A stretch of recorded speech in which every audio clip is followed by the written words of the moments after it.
Coronavirus cases have reached an all-time high here in the U.S. Joining us to talk about it all is Dr. Bill Hartman, principal investigator for the UW Health Pediatric Moderna vaccine trial.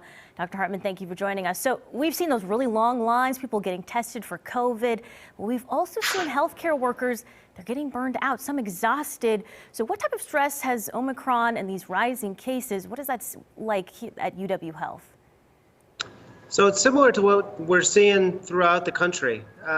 Omicron is sweeping through like a wildfire, and people are getting infected at a rate that we haven't seen before. The concern, obviously, is that our system is going to be overwhelmed, and we already have essentially a full hospital here at UW, and similar to situation to what other hospitals are seeing around the country.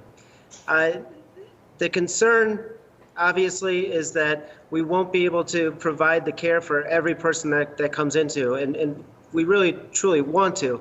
But because beds are taken up by people who are suffering from COVID, many of them unvaccinated, we won't have room for people who have a heart attack or a stroke. We're doing the best we can. We're trying to move people through as best we can, but this is a concern and a stress on our system. So my next question is, what should people do if they think they might have COVID-19? Do I call my doctor? Do you just wait in line to get tested? What's the step to take?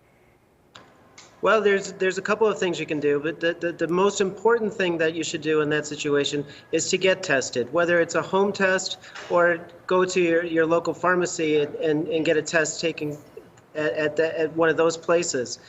You have to know, are you infectious to other people around you? And if you have any concern about that, obviously stay home. You know, if the symptoms are mild, try to deal with it with hydration and Tylenol or some other painkiller. If it gets to be more severe, then go to the hospital. But really, get tested so you know your status, you know whether or not you're infectious to the other people around you.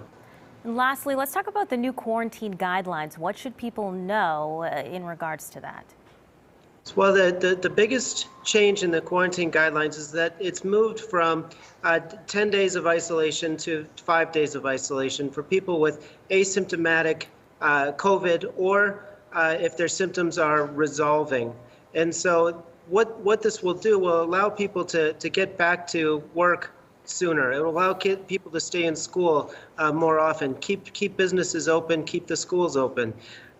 It also will do it in a very safe and monitored way so that people, when they return, should be out of that infectious period of time. And that's the goal, and what the guidelines are hoping to accomplish is that people, just as soon as they pass that infectious timeline, can get back to work or can get back to school.